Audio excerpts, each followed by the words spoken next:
Just wait while everybody gets admitted and connected.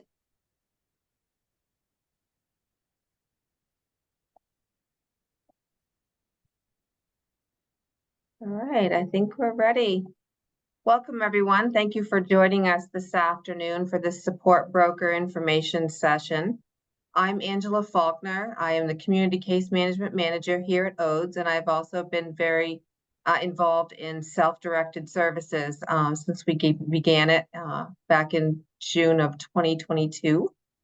And so I am joined here today by Rachel Dyer from the DD Council and Nikki Hoy, who's in the background running all of our technical stuff for this PowerPoint. And Brenda and Erica, they are both from Applied Self-Direction, and they will be doing the presentation here this afternoon. So thank you for joining us. Pass it over to Brenda. Great.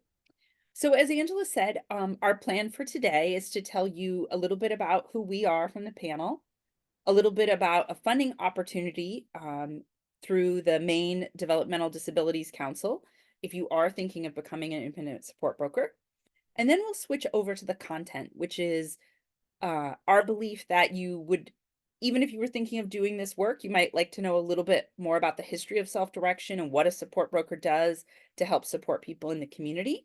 And then we've left plenty of time at the end for questions and answers. However, this is our third webinar, so we have had a lot of questions, which we've turned into Q&A. So we'll kind of cover some of those frequently asked things first. The entire session, if you are having questions that you want to make sure that we're either going to get to or things that you don't want to forget, please use the Q&A feature at the bottom.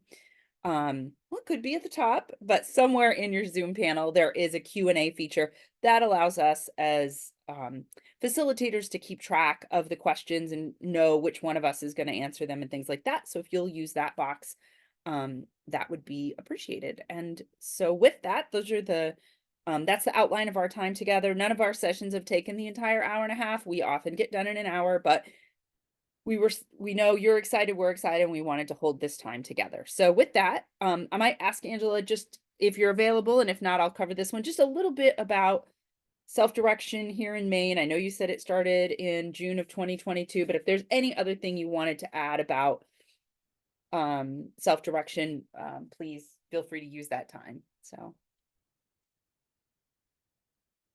I have nothing else to add. I will let you just continue on with yours.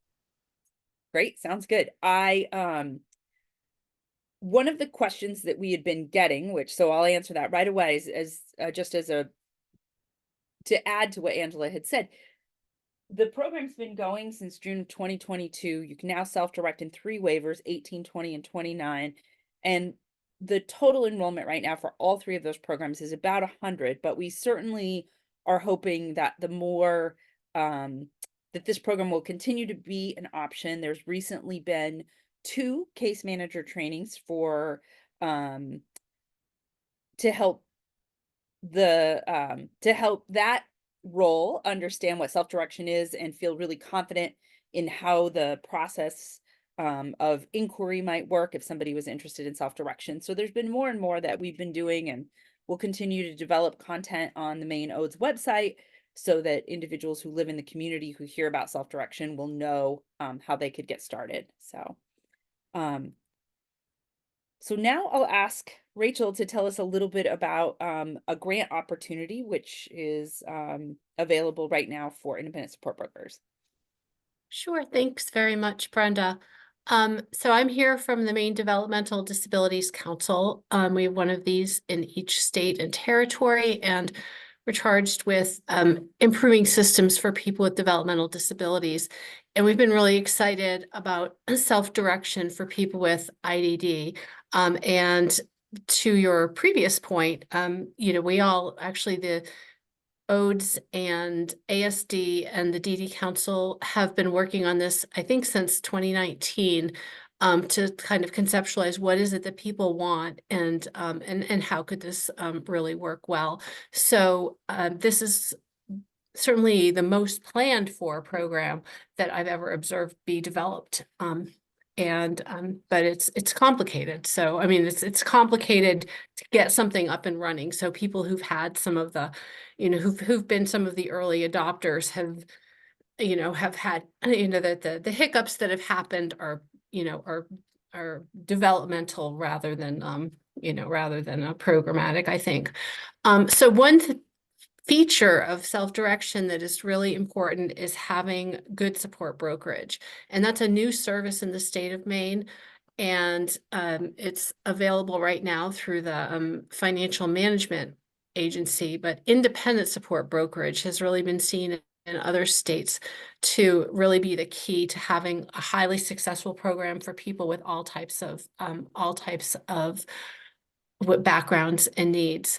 And to that end, the DD Council is offering individual grants to people who want to become support brokers. And the grants are available right online. I know this works because we've received we've received a whole bunch of applications. So I know this process works, and I'm assuming it's fairly self-explanatory because I have not gotten any questions about it. So I'm always excited when the technology works and that the forms seem to have the right questions. So we're just go to the link. We have the grants that are available for individuals to do a number of things to actually compensate them for some of their training time, as well as to do other types of training and preparation. If you say, wow, this sounds really cool, but I need to know a lot more about something else, and this is how I'd like to do it.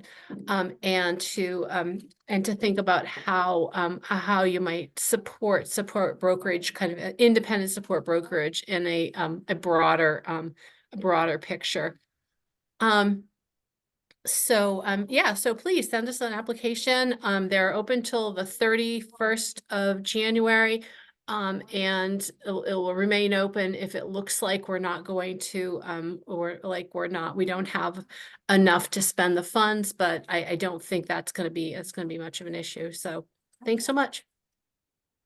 Great. I think that one of the things we've really been excited about is this opportunity for individuals, whether they've been part of the community in a different way. This is an adjacent role that people are really excited to get started on. But if self-direction is new to you, we have a 90-second video that kind of explains how this is viewed at the national level. Self-direction is a model of long-term care that allows people to receive support in their home the way they want it, even people who might otherwise live in a nursing home or group home.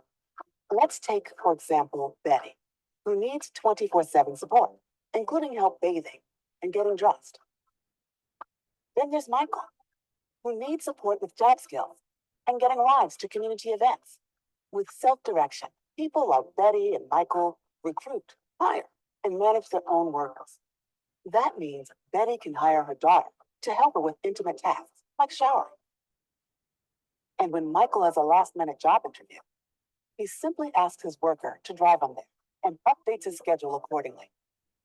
They can also buy things to help them live more independently at home, like grab bars in Betty's bathroom, or a computer for Michael to connect with his peers. Self-direction programs have supports built in to help people set goals, make decisions about how to meet their needs, and to manage payroll and paperwork. People who self-direct can also appoint a family member or friend to help manage their services and make decisions on their behalf. Across the country, self-direction gives millions of people more choice, control, and flexibility, so they can live safely and comfortably at home and remain part of their communities.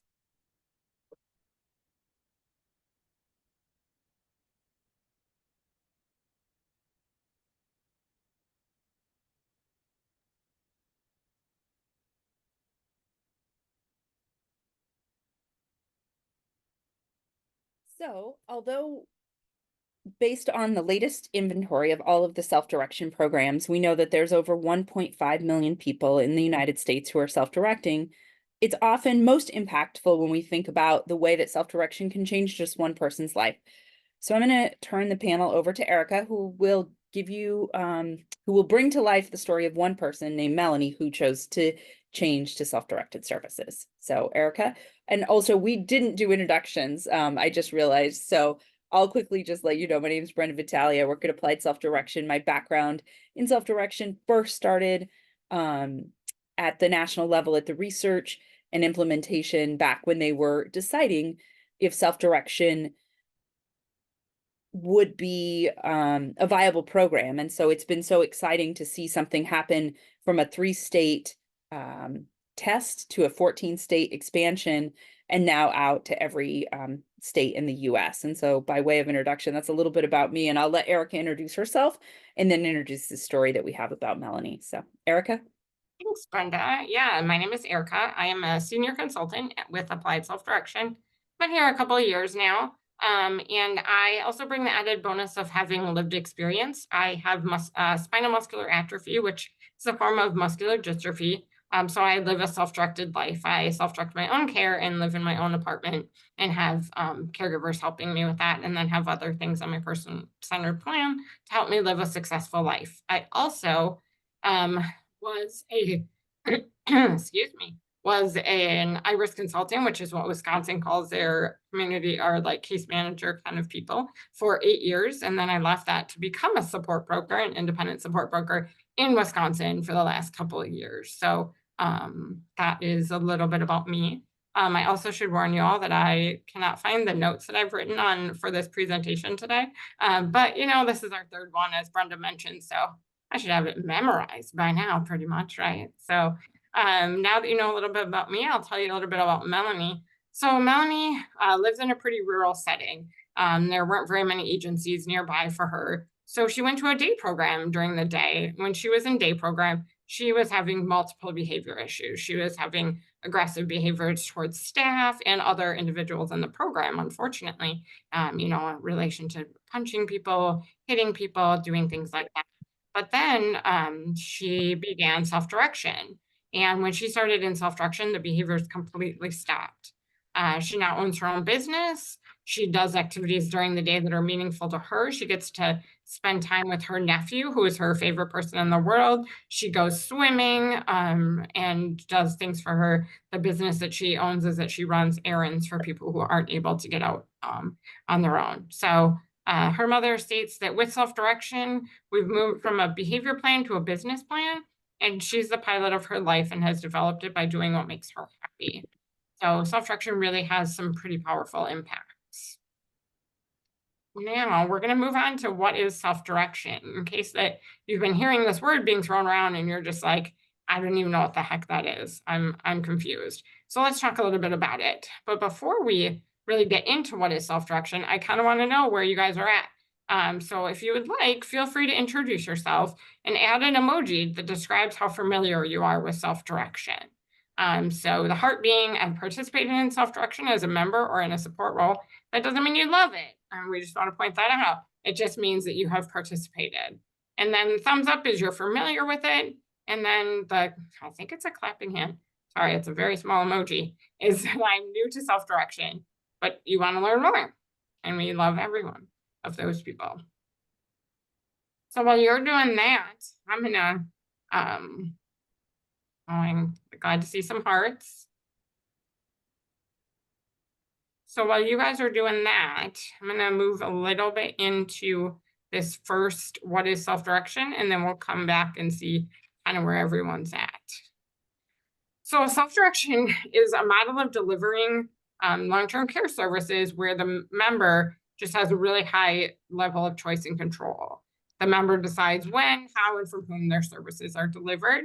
And it's based on this super crazy but amazing idea that people with disabilities know their own needs best and should be able to lead the planning and managing of their services. Like, what a novel but fantastic idea, right? And in self-direction programs, members are empowered to hire and fire their own staff, and they also manage a flexible budget and can decide what they want to spend their money on. So I see a lot of hearts, a couple of, sorry, I'm just trying to look at it now. A couple of hearts, couple of claps. We have quite a mixed group here of people who, know about it, people who are just here to get some information here, people who are somewhat familiar. So I'm really excited to have such a mixed group here today. So as we kind of just said, in self-direction, the member has choice over what services they want to have, who is going to provide those services, how those services are going to be provided, and when those services are provided. So that's kind of just like a big, overall look, but let's give you some examples on that. So as I told you guys in the beginning, I use self-direction right now to live my life, but I have in the past used traditional services. Before I was able to use self-direction, I did do traditional services. So a couple of examples to go along with that: who, what, when, how. When I was in traditional services, the agency set the schedule, so I would have to get up at 6 a.m. And as a college student, no one wants to get up at 6 a.m. Let's be real. I don't want to get up at 6 a.m. now as an adult. So I certainly didn't want to get up at 6 a.m. as a college student. I also had to go to bed at 9 p.m. some nights, so there was no time for those all-nighters as a college student. I was often going to bed as my friends were, going out or doing things. Now I'm grown up and I want to go to bed at 9 p.m. So I get to set that schedule and know I can do that. So there was also no care after midnight, which meant I had to be in bed and settled by midnight. And if something happened, like God forbid there was a fire or an emergency, I just had to figure it out. So now that I have self-directed care, I can have care whenever I want and whenever I need it, even throughout the night. I can also decide, I get to meet I only met the caregivers in traditional services the day they showed up for their first shift. So they would come in my house, be there for about 2 hours, and then I had to train them on everything I needed in that 2 hours. And then they left, and then the next person came a few hours later for the next shift and had to start all over with training. But now I recruit, interview, and hire, and manage all of my own caregivers. I train them before they even start. And then I continue to train them, obviously, as they're here and getting to know me, but I get to train them on how and what I want. I ate meals on a schedule. I went to the bathroom on a schedule. I showered on a schedule. And some days I wasn't able to shower, eat a meal, and also go to the bathroom all in one shift just because time didn't allow. But now I can eat whenever I'm hungry. I can go to the bathroom whenever I need. What a crazy world I live in. But just imagine that, right? Having to know you have to go to the bathroom at a certain time. And now I shower every day unless I don't want to because I'm lazy. So again, we're going to just show this little thing here kind of to give one more comparison. So traditional services, like we said, the workers are recruited and supported by the agency. The program and the agency sets the tasks that are able to be done. Some things aren't able, like for instance, my caregivers weren't able to drive me in traditional services. I couldn't go anywhere unless I took the van service that, takes an hour to go 5 minutes up the road. But now my workers can just drive me where I need to go in my accessible van. The agency specified the salary and the benefits. I had no control over that. There was a pretty normal work schedule that the agency also set. And the worker training was set up by the agency. I didn't really have a choice in it. So for example, every year my mom had to come down and take a standard precautions class and learn how to, be safe when caring for her daughter. And then the last one is that the case manager determines the needs and the services. But in self-directed services, things are happening with the participant at the center. So as I said, you recruit and manage your own workers. You can set those tasks of going wherever you want. You can set the salary, obviously, within state guidelines and minimum wage requirements. I can assign the schedule that I want that works for me and the people who work for me. So I have a lot of really great, people come from out of town and they work a 40-hour shift and then they go back home. And then they can be with their kids the other 2 days a week, but they're with me, 5 days a week because they're with me 2 days a week and then they're off the rest of the time. I can train and arrange for training of things that I want for my caregivers. And I can also make decisions about my own needs. So some hallmarks of self-direction if you haven't gotten them already, are that you have the choice of the goods and services to purchase. So I can decide what I want. I also have the freedom to develop my workers' schedules however I want and whatever works for me. Again, I can go to bed at 9 o'clock like I want to now, or I could stay up all night. My caregivers would kill me, but I can. I have an innovative use of community resources because there are other things that are available to me then also. I'm honoring the dignity of risk so that things that might seem risky, like a person who lives or, who's not able to move after she's put in bed, living on her own in her own apartment, I can do that, right, on my own, and I can make sure that it works. I have the flexibility to do what I want, what I need, and I can get really creative with what services I want and what services I need. And then there's just that authentic choice and control that I have. So some benefits of self-direction is that it really empowers the member. I just really feel like very in control of my own life. There's less unmet needs because I'm hiring people that wouldn't normally be caregivers, right?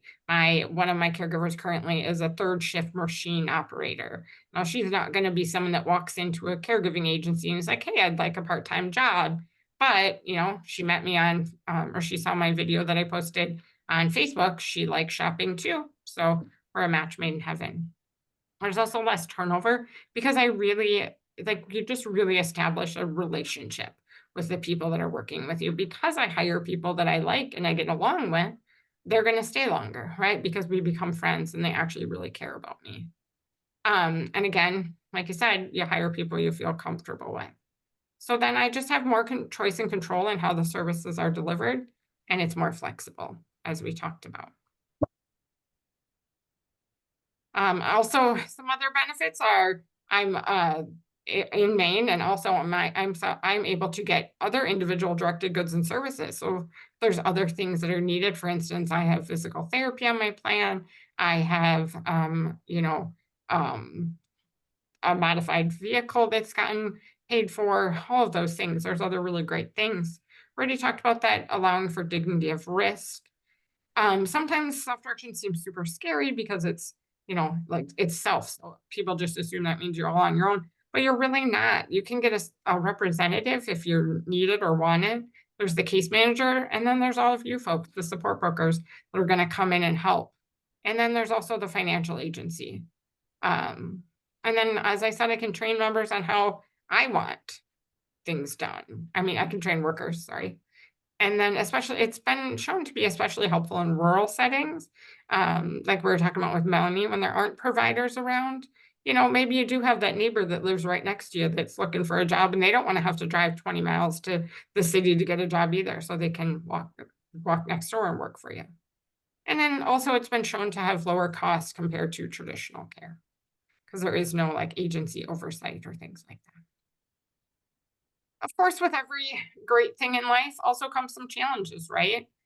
So some challenges for self-direction are that I'm in charge of all staffing, which is great. And then I get to have people that I like and I want to hang out with and we get along, but also it can be really, really stressful and really time consuming to put ads in and interview people and hire people and go through all the paperwork. And then some of them just don't come. And as you guys probably are aware, there's a nationwide caregiving crisis right now. So sometimes I put an ad out and it's just like crickets. Like I think maybe it didn't post. So there is that. And then there's also, right, people aren't always perfect. I might think they seem really great and then they come in and actually start working and it's just not a good match. So I have to have those difficult conversations, including terminating people. And also I have to find people at the last minute. Somebody last weekend, my worker got sick on Friday morning and she was supposed to be here for 48 hours in a row starting Friday evening.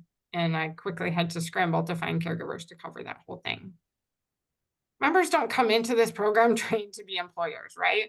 I happen to have a bachelor's degree in human resources, but that is not normal. Like most people don't come in just being like, oh yeah, I know how to be a boss. I know how to be an employer. And there's very little training on that. So that can sometimes be a challenge. Also, people don't always respect the member as the employer or the boss. There's many times where people are trying to talk to the caregiver that's with me because they don't think that I know what's going on. So, and also just sometimes the program documents, regulations, and responsibilities can be so confusing. I mean, like I said, I've worked in the program for how many years, and sometimes I'm still like, wait, what? What is that paperwork? What's that document? So sometimes, unfortunately, it can take a while to get people processed and in the system. And in the meantime, that caregivers maybe found a different job. Also, I have to trust people I don't really know that well, right? So I interview them for, 20, 30 minutes on Zoom. I interview them in person for an hour. They come to train a couple times for a couple hours. So in total, I've probably spent less than 10 hours with these people. And now they're in my home and they're going to be giving me showers, and they have free access to everything in my house. When I go to bed, they could be out here searching through my, bank records and things like that. And then unfortunately, sometimes gatekeeping happens where case managers just don't think, oh, that person is, able to self-direct. They're not able to do it. So I'm just not even going to offer it to them. So, all right. Well, I hope we gave you a pretty good, basis of what is self-direction. So now we're going to talk about what is a support broker and what's your role. There are quite a few key players in self-directing for the member. As we talked about, there's a lot of supports in place. So we have the representative, excuse me, who is the person who helps with employer tasks if the member chooses. We have the worker, obviously, that's hired to be the person that's providing the support. We have the case manager. We have the financial management provider, the person who pays all the bills, make sure the worker is paid. And then we have you guys, the support broker. So we're going to focus a little bit on the support broker's role. So one of your main things is to provide information and assistance to members to make sure they fully understand the self-direction program. Obviously, as we talked about, self-direction can be kind of hard and confusing, and all the responsibilities that go along with it can also be confusing. So it's really your job to make sure that the person who chooses self-direction understands what they're getting into and understands what that means. You also are going to be providing training and skills and then resources to help people be a self-directing participant. So, maybe things on employee and being an employer, as we just talked about, maybe on conflict resolution, problem solving, things like that. You're also going to be the liaison between the member and all those people that were just in that picture there, right? There are a lot of people that are involved, so we need to make sure everyone's on the same page and everyone is getting all the same information. And then more of your roles are to assist with problem solving. And again, you are there to assist, not just solve the problem for the person. So if there's a problem that arises, maybe helping talk through some situations and some solutions, and then help the member make that choice. The financial agency will provide spending reports every month, and you'll review those with the member and make sure everybody's on target, right? You're spending what you need to spend, but not overspending. And then obviously we want to make sure that the self-directed services meet the minimum health and well-being needs that are on the plan, but we really want to strive to go above and beyond that minimum. And it's really also important that you have knowledge of community resources, only because there are some things that maybe the self-direction budget just can't cover. Maybe there is another service or place that could cover that. For example, DVR covering a job or a van modification because it is for employment. A couple of the questions that came up when you guys registered, because you are all such professionals in this area, are what's the difference between the case manager and the support broker? Which is a great question, and actually something we get asked quite a lot, and not just in Maine. So the case manager is really the person that introduces the member to self-direction and gets the person started. They help the member make an informed decision about who to choose as a support broker. You're going to present, the case manager is going to, give a list. Well, the FMS is actually going to give a list of independent support brokers, and then the case manager is going to, kind of try to help the member choose a good one. And then the case manager is going to continue to oversee any non-self-directed services. So any things that aren't self-directed, the case manager is going to keep control or keep doing that. And they will do things, like updating the plan and things like that, but we weren't going to get into all those details. But the support broker is more the person that helps manage the day-to-day tasks and problem solving with the member. So for instance, if you have that where your worker quits and you need to write in, you need to find a new person, the case manager, unfortunately, because I'm sure they would love to help, are just a little bit too overworked to be able to sit down with you and write an ad and make sure, do an interest inventory and see what you're looking for in a worker, and then help you write that ad and help you post it and help you go through all the resumes you get and help you do an interview. But that's what the support broker does. They do more of the operational assistance of doing that kind of work. So I hope that helps explain the differences there. Erica, I'm going to just chime in. One thing that is going to happen is that for anybody on this call who's interested in being an individual support broker, after they complete the training, they'll be listed on the ODE's website. And so members who self-direct can look right on the website. They don't have to wait to talk to a case manager, wait to talk to an FMS. They can also look for support brokers, whether they're looking to change or just looking to get started. So although the directory doesn't exist now, it will exist in the future. And that's like the other way that we're trying to, just along with the philosophy of self-direction, we're trying to empower people to have information at their fingertips. So that is in the works, that people will be able to find support brokers online. So. And then didn't you also want to talk about if you're a case manager, because that question also came up. Sure. We can talk about that now. Thanks, Erica. So one of the other questions that we had is, in the state of Maine, can somebody be a case manager and a support broker? So maybe you don't quite, so the short answer is yes. The long answer is so long as that role doesn't conflict and you are not the case manager for the same person that you're a support broker with. And that same kind of overlap exists in all the roles. So someone who is a representative for an individual who self-directs can be a support broker, but not for the person they're the representative for, but for other people as well. So particularly because we know that self-direction is such a niche subject matter, you may find that once you're kind of doing the work, you may want to use your skills in a slightly, with a slightly different view. And so even though the roles have compatibility, they're not the same, and you may want to do both, just so long as it's not for the same person.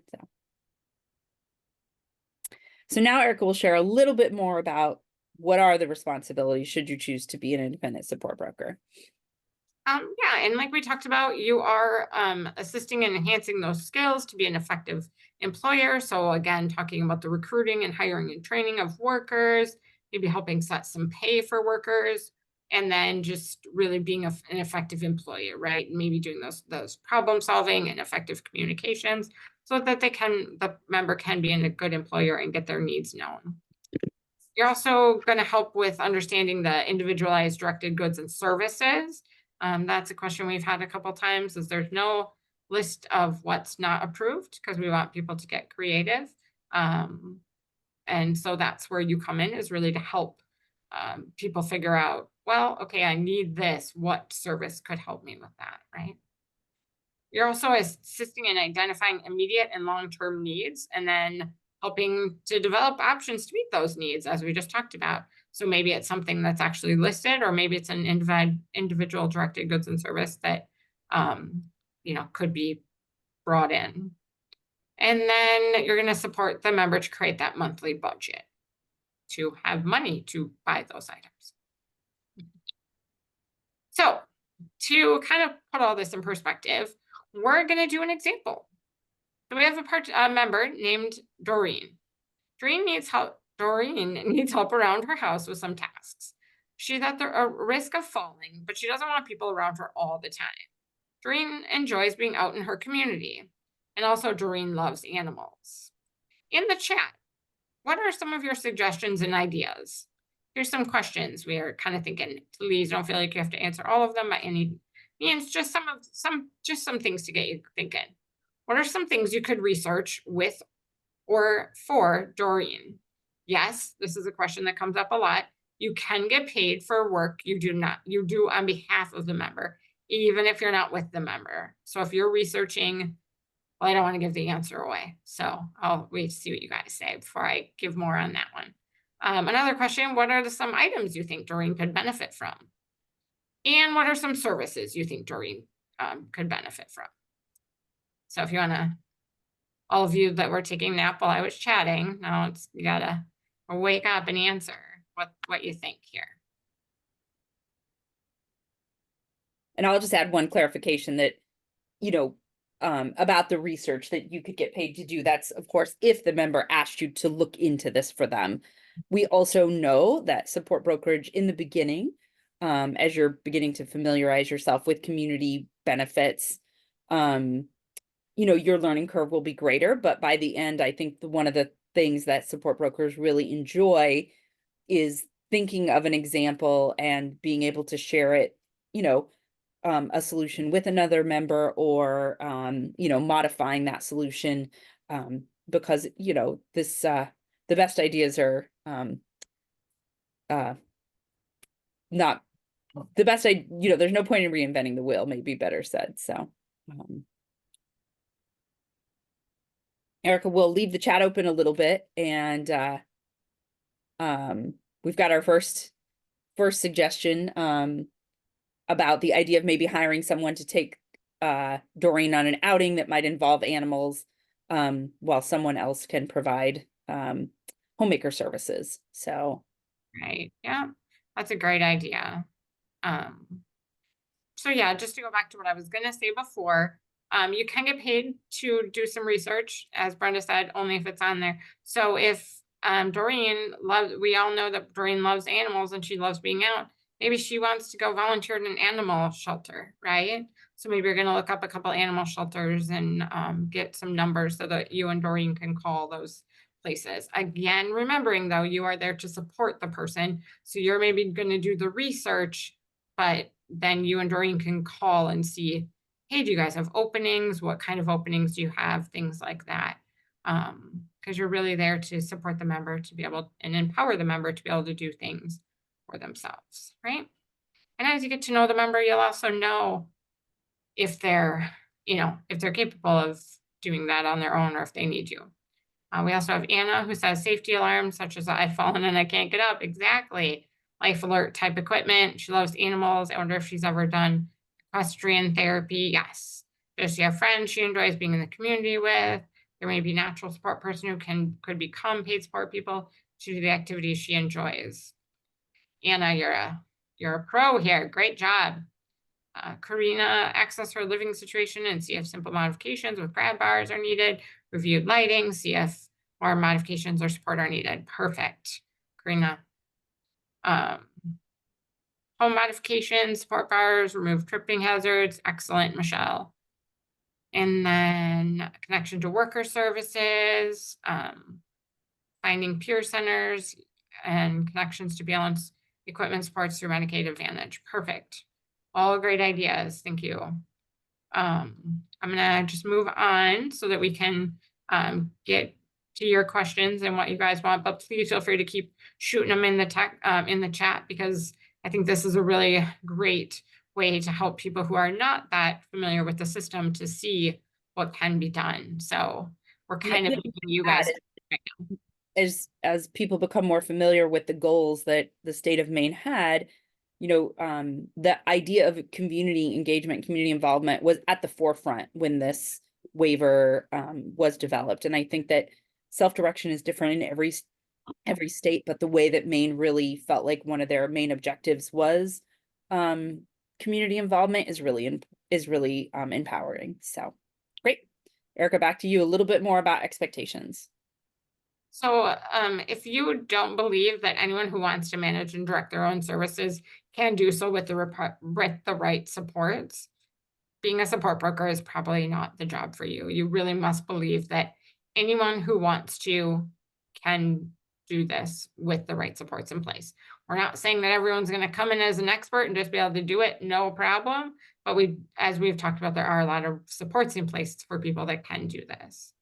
We also expect that you are going to have a commitment to ensuring that people have control of their lives and can live meaningful lives in their community. Because if you also aren't committed to that, then being a support broker is probably not the right job for you.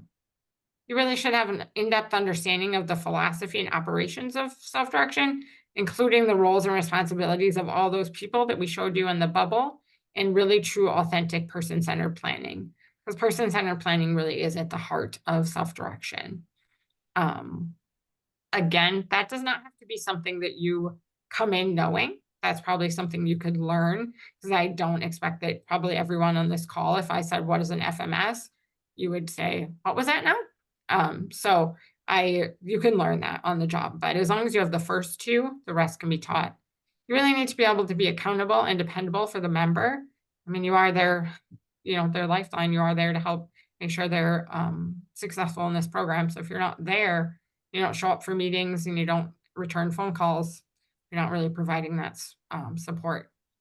You need to really possess excellent time management and prioritization skills, just because there are going to be so many different projects you're focusing on at once. As I said, I have been a support broker for the last couple of years, and I am telling you that it will be calm as can be for a day or two, and then I swear that everyone has a crisis at the exact same time, and they just try to test my time management skills. So just making sure that you are one of those people that can manage multiple things at once and jump from project to project. You also should probably have some basic employment knowledge, right? If you're going to be teaching people how to be employers. Some other expectations are that you cannot be a provider of direct care services, as Brenda just said. You can't be the support broker for someone and be their direct care and provide direct care for them. You can, however, provide direct care for someone else, for person A, and be a support broker for person B. You cannot be a family member, or legal representative cannot be the member's support broker. So if you, again, are the family member or legal representative for person A, you cannot be their support broker, but you can be for person B. Support brokers must possess a high school diploma or equivalent, have at least 1 year of community experience supporting people with disabilities. It's a pretty wide range of what experience you can have. You have to complete the Maine Office of Aging and Disability Services support broker training. That's such a tongue tie. I just always read it specifically. And Brenda is going to stay tuned, because Brenda, I feel like I'm on an infomercial. Wait, there's more. Brenda's going to be giving you more information about that very soon. And then, as we kind of talked about already, you really should have knowledge of other community resources, just be able to point members in the direction, and also Maine Care Services, because those questions are going to come up. And then you also have to complete the process to become an ODES approved provider, including getting a background check. I believe there's more on that too, and Brenda's going to share with that soon. Great. So right now, as I said, stay tuned. Right now, Brenda's going to tell you about those training topics. Thanks, Erica. I feel like I need flashy icons. I know. The first thing I'm going to talk about is the specific training that ODES, the Office of Aging and Disability, developed for support brokers. So although many of you have been working and working with individuals and working in the community, these are the 7 topics that they felt would be specific to becoming a support broker. So each of the modules is going to be in Open Future Learning, which is a self-paced platform. This is just to give you an idea about the content. There's a nice history of self-direction, a further explanation about who does what in self-direction, which is kind of that circle that Erica showed you. So what I realized, Erica, we didn't really talk about in this presentation is what is an FMS provider, and that would be in the who's who in self-direction. So if you've been sitting here wondering what FMS stands for, you will find out in module 2. A little bit more detail about the basics of support brokerage, breaking down some other examples, going over the workflow for Maine very specifically. That's module 4. Module 5 is kind of some tips and tricks of being a good support broker, like how to build a toolkit, how to be ready to handle all kinds of different examples. Finally, the last 2 modules are very specific to Maine. So one is the nuts and bolts, what exactly is allowed and not allowed. Well, really, it's what's not allowed, because as Erica described, that's the way that Medicaid works. There's a list of things you can't do, and the other things are left to your own describing the needs that you have. And then finally, the self-direction planning tool, which is an Excel spreadsheet that takes an individual's budget and allows you as the support broker to work through the numbers and help a member think about what they might want to spend their budget on, because self-direction, especially individual goods and services, can involve saving for an item as opposed to always having a standard spend. So depending on what somebody needs. And so this Excel spreadsheet helps you do the planning. The FMS provider will send spending reports of what was spent, but it's really important to think about how somebody wants to save for items, how someone wants, about how many people somebody wants to hire to do what, and how much are they going to pay that person. And so all of that is in this Excel spending plan tool, and this module spends the time to walk you through it. So all of this training, again, on demand, once you finish these 7 modules in Open Future Learning, then you can tell, and once you've passed the background check, you can apply to the state of Maine to tell them that you're done, and they will review your credentials, and then you can be listed on the support broker directory that I mentioned that we're creating on the OATS website. So I promise all of that is in a very detailed email that I've written, but I wanted to make sure you had an overview of what would happen next. The modules will be available to start as soon as Monday. If anybody is thinking of wanting to start the training, but before you start the training, I would focus on the grant opportunity that Rachel mentioned. Just like with self-direction, the grant opportunity lets you say some additional things you might like to receive training on.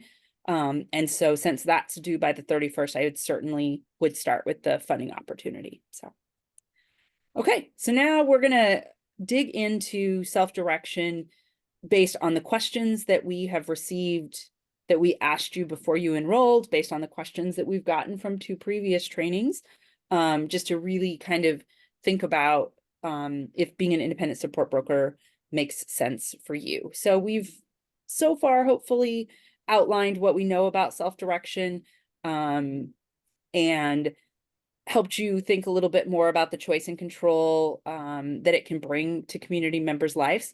But you probably, since you're thinking of changing your own job and your own role, you might be thinking a little bit more about who you'd be working with, what would the work look like, and things like that. So we're going to roll through some questions. This is a great time for you to start using the Q&A at the top or the bottom of your Zoom panel as you think about things you specifically would like to know, but we'll start with some things we know you might like to know. So the first one is, what types of disabilities will the people I work with have?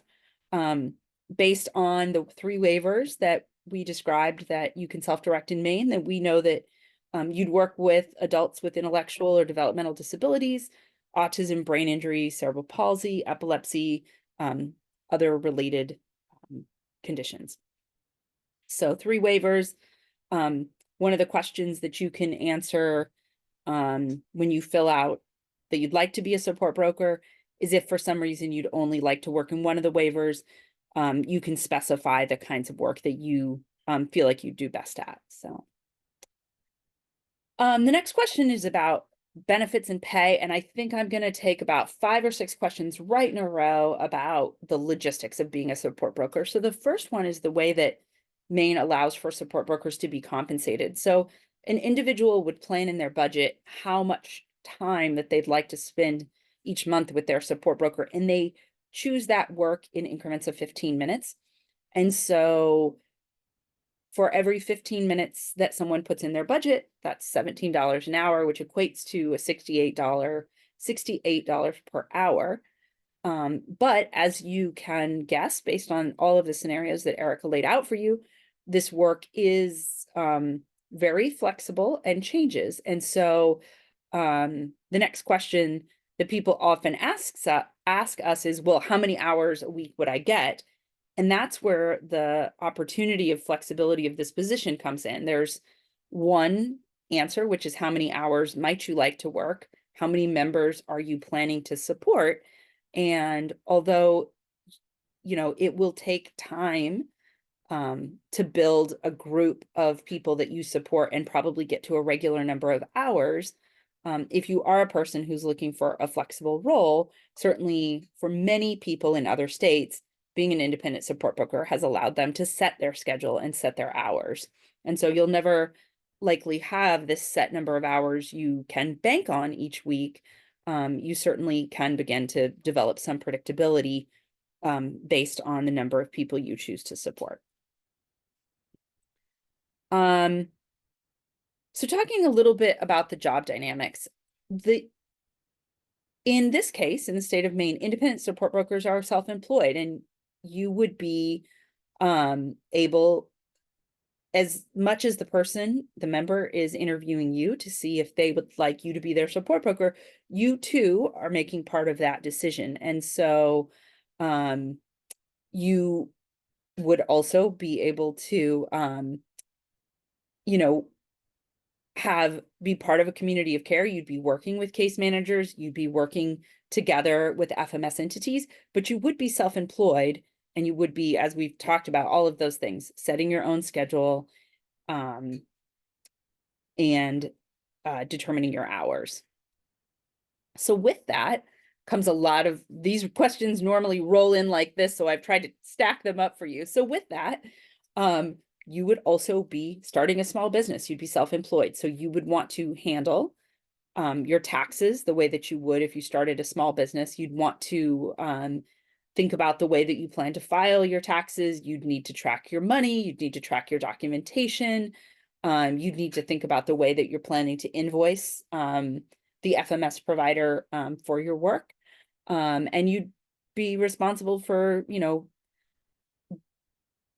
as Erica described, having the time set aside to respond to all of the members you made a commitment to. And all of that becomes, part of being a small business owner. And finally, with that, the last logistical question that we get a lot, well, what does that mean for insurances? And so at this time, the state has not required that independent support brokers carry any specific insurance policies, although we know that some independent support brokers choose to carry a liability insurance policy. And we have some additional guidance that we plan to send to you all in a follow-up email, this famous follow-up email that I promised. So I hope that that helps think, kind of just wrap all of that up, that this position, certainly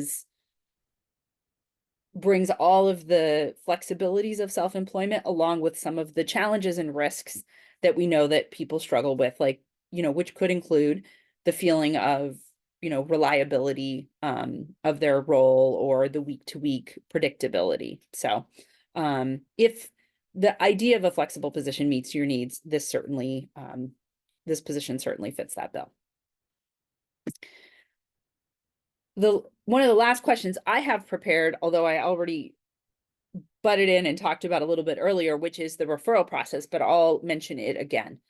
So what happens when a person in Maine decides to self-direct? They work with their case manager to usually talk about changing their traditional services over to self-direction. And at that time, a case manager would remind the member that there is a list of independent support brokers that they should check in with.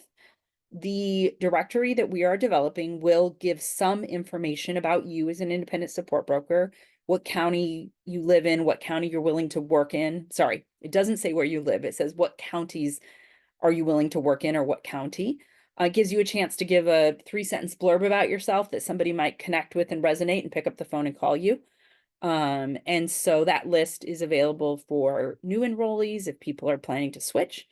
And then all members who self-direct will have an employee handbook, in addition to having you as a resource that will help them think about the way that they might work with their broker and work with the other people kind of in the circle of support that we had talked about. So those are some of the questions that we knew that you might had. And now I'm going to go back to clarify a couple of questions that have come up from the audience. So the first one is, what is the January 31st deadline that I mentioned? So the January 31st deadline is specific to the funding that Rachel talked about at the beginning of the presentation. So it's an opportunity for those individuals who are maybe transitioning positions who need some assistance. And in fact, I'm going to pop over there right now and I'm going to throw the link in the chat because this is one of those to-dos that's coming fast. So the Maine Developmental Disability Council has created a grant for up to $3,000 to help you transition to becoming an independent support broker. So bear with me here because my computer just jumped off of that screen, but we've got the time and I'm going to go to the application here. So you can go right here to the Maine Developmental Disability Council website, and I can see that that did not start sharing that screen. So hang on. It's it. Oh, it did? Yeah. Okay. Oh, good. Okay, that's okay. I'll go back. Let me go back. Screen share. Thanks, Erica.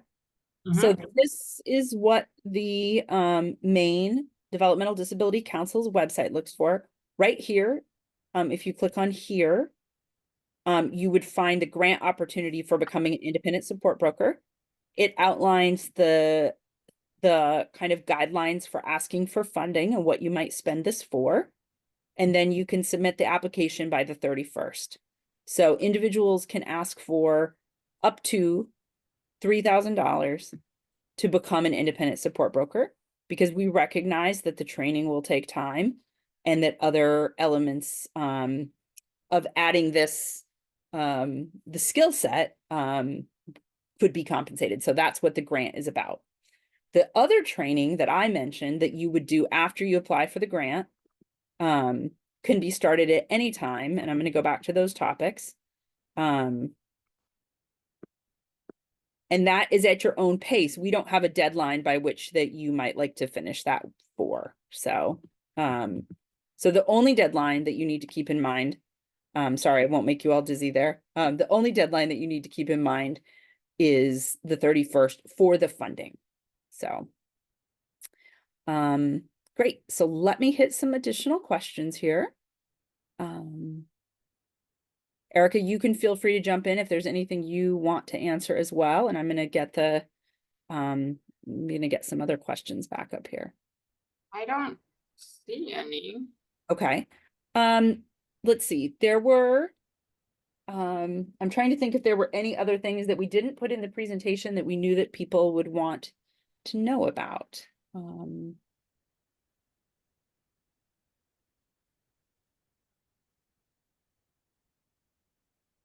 So we'll leave the panel open a little bit, and then I'm gonna mention a couple of next steps, and I'm gonna get back to the presentation in just one second. So, did we talk about the counties that are? Yeah, that's a good question, Erica. The last two presentations, people asked us, where do people live? You know, okay, we've got another good question coming in. So a couple of questions that we've gotten at the last couple of webinars, because I don't want any of you to hang up and be like, oh, I wish I had asked. So people have been asking us, is somebody going to live in my county? Is somebody going to live near me? We don't know yet right now. So if we get some additional demographic information that we can share, we will. We certainly do know that right now, given that there's 100 people who self-direct, it's probably likely that there isn't someone in every county today as we speak. But we do know that in the near future, we hope that this will certainly be very popular, and there will just be more and more demand. And one of the things that has slowed the demand has just been that we don't have a good number of independent support brokers trained yet. So the more support brokers we have trained, the more case managers feel comfortable making that referral, the more they've had their training. We just think each of these elements is going to become in place, and that people are going to be signing up. So that's the first thing. The next thing is talking a little bit about, what do you think the requirements are? Like, what kind of supplies might I need to be a support broker? So we've talked about the fact that there's going to be some research. So I think that you would absolutely need some internet access. You're going to need to be able to read reports and email. I think as long as you have a system that can run, as I mentioned, the one tool that exists runs in Excel. And so that would be, you know, a requirement so that you could do the calculations and things like that. But I don't think you'd need anything high end. Now, you certainly would want to think about, you know, your own. I did have a question about this the last time, so I'll combine it with what equipment do you need. You certainly might want to think about where you keep your files and like what secure location that is. And so You might want a system that has some storage, or you might want to, you know, have a external drive if you were to keep some notes or something that you could password protect. So the next question is a little bit more about the support broker training. So the support broker training. Brenda, can I just interrupt 1 second? Sure. I was just gonna give a little bit more on that computer. You know, as a support broker, honestly, what you're doing on a computer, yep, you're gonna be doing some research on the internet, maybe typing up some things and maybe making some like flyers with participants, things like that. You do not need to be a computer pro for this. I can say, I mean, when I was a Iris consultant, there were a lot more computer programs I had to learn to use, but as long as you're pretty basic in like Microsoft Word and maybe, you know, inserting pictures and things like that, you're probably okay as far as computer requirements. Great. So we've had a question come in about the minimum number of time that a support broker can work with a member each month. If a member chose to put in a minimum of just 15 minutes, what would a support broker do that month? So, Erica, I'll let you answer. You know, you probably have a gut about what those 15 minutes, what you would do with those 15 minutes. Yeah, I would say probably for that 15 minutes, it would just be a check-in, right? To make sure that they're doing okay, make sure their workers are coming to work and they're fully staffed, making sure they don't have any outside needs of other services or individual directed goods and services. But it would just really be kind of a quick check-in, make sure they weren't in the hospital, make sure their health is good, kind of things like that. So I think it's, you know, it's going to be very dependent on the participant's needs, and hopefully that person who only needs 15 minutes has a lot of family or outside support that's helping them with a lot of the other parts.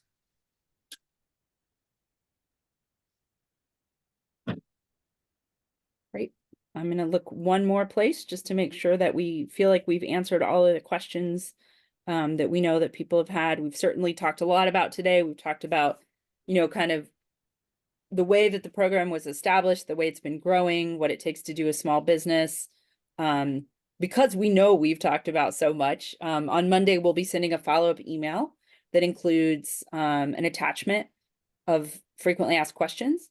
It's going to include how you could start the support broker training.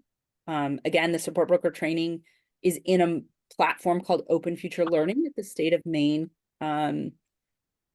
contracts with this organization to have a training platform. It's when you finish the training, you get a certificate for each one of the modules that you've finished. But I want to make sure that you have a link and you know how to request your user account. And so we'll be sending that and the directions in an email on Monday so that you know how to sign up. So that's kind of the next step. And then the last next step is just a reminder, if you have additional questions, we definitely have finished some of these info sessions and people hang up and they're like, oh, how do I do that? And so I'm going to throw an email in the chat here that, or the email that you get from Monday will be the email that you can respond to if you do have additional questions. And then finally, at the end of this webinar, we have 3 quick concluding follow-up questions for each of you. And so when we end the session, if you'll, our faces will disappear, but if you'll just do a very quick evaluation, that's the end of this module. And then we promise on Monday to follow up with you via email with all of your next steps. However, before we do hang up, I'm going to drop the application in the chat just one more time, because I do think that that's the one thing some of you might want to get started on. I did the link to the grant, Brenda, I put it in there. Oh, Erica, thanks a million. Sorry, I've got too many windows open. I've got chat questions and questions from the last 2 webinars and the sessions and everything. So we're just excited. You know, we know what a difference it can make.